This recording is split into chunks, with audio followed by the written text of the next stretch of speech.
안녕하세요. 성경 읽어주는 남자 바이블맨입니다. 요즘 코로나로 인해서 참 어려운 시기를 겪고 있습니다. 무엇보다 기독교의 한파가 불어닥친 시기임을 실감합니다. 코로나의 전파 주범으로 교회가 몰리고 그로 인해 교회 모임이 제한되고 현재는 모일 수 없는 비대면 예배로 예배를 이어가고 있는 실정입니다.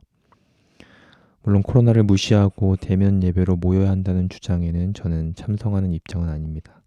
다만 이런 상황 가운데 믿는 그리스도인들이 어떻게 대처해야 하는가, 세상에 어떤 목소리를 내야 하는가에 대한 짧은 이야기를 하고 싶은 것입니다. 첫 번째는 세상과 단절한 채 우리의 갈 길을 가는 방법입니다.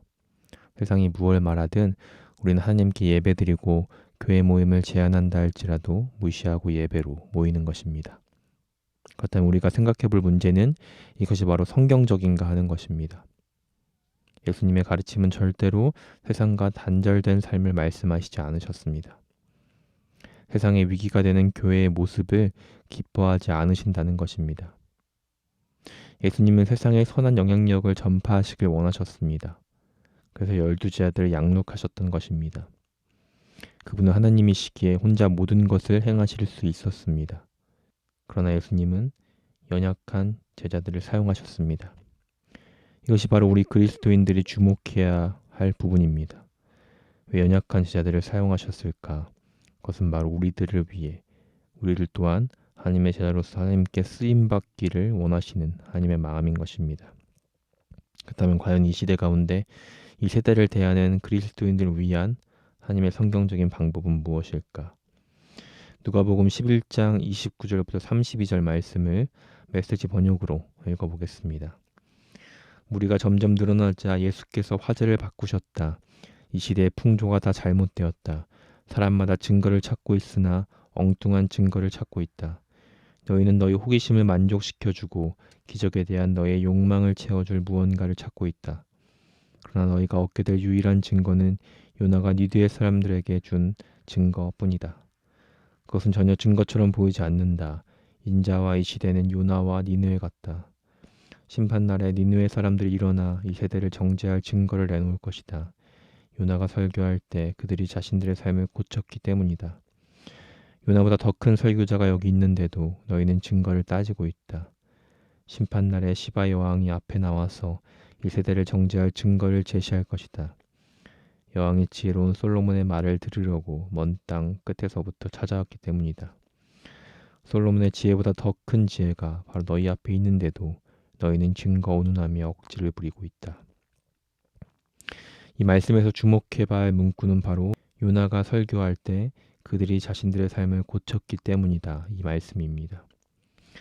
이 당시 예수님 앞에서 유대인들은 하늘로서 오는 표적에 대해 묻습니다. 로마의 압제 가운데 묵혀있던 이스라엘을 구원할 영웅적인 메시지를 기대하고 있는 것입니다. 이스라엘을 로마에서 해방시키고 자유를 가져다 줄 지극히 정치적인 메시아의 모습에 사로잡혀 있던 것입니다. 그들을 향한 예수님의 메시지는 단순했습니다. 요나의 표적 밖에는 보일 표적이 없다. 요나의 표적, 그 증거가 무엇일까요? 그렇습니다. 바로 예수님의 십자가의 죽으심과 부활로 인한 심판에서의 구원입니다. 이것이 바로 복음의 메시지입니다. 이러한 메시지를 통해 니느웨 사람들이 보인 반응은 바로 자신들의 삶을 고치는 것이었습니다. 한 단어로 회개였습니다. 회개는 잘못된 것을 아는 데에서 끝나는 것이 아닙니다. 진정한 회개는 잘못된 것을 알았다면 돌아서 고쳐야 한다는 것입니다. 삶으로 나타내야 한다는 것입니다. 바로 이것이 우리 그리스도인들이 궁극적으로 세상에게 선포해야 할 메시지입니다. 그리고 세상 사람들에게 우리들을 통해 보여줘야 할 하나님의 선한 영향력인 것입니다.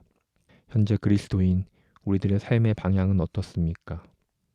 예수님께서 말씀하신 말씀대로 사는 삶을 지향하고 있습니까? 아니면 사람들이 말하는 목소리에 집중하여 흔들리는 삶을 살고 있습니까? 위기의 순간에 기독교는 성장했습니다.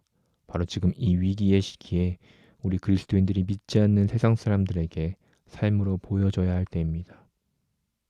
각자의 삶에서 믿는 그리스도인들로서 모범을 보여주시길 부탁드립니다.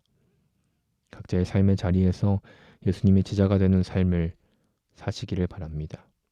물론 저부터가 이 마음을 가지고 실제적인 삶으로 나아가기 위해 이렇게 떠들어 보았습니다. 혹여 오늘의 저의 이 신앙의 이야기를 통해 그냥 이 사람은 이렇게 생각하는구나라고 개인적인 의견으로 받아들이시면 좋겠습니다. 저는 예수님도 하나님도 아닌 예수님을 따르는 제자의 삶을 살고자 노력하는 한 사람에 지나지 않기 때문입니다. 그럼 여기까지 들어주신 분들 감사합니다. 또 뵙겠습니다. 지금까지 성경 읽어주는 남자 바이블맨이었습니다.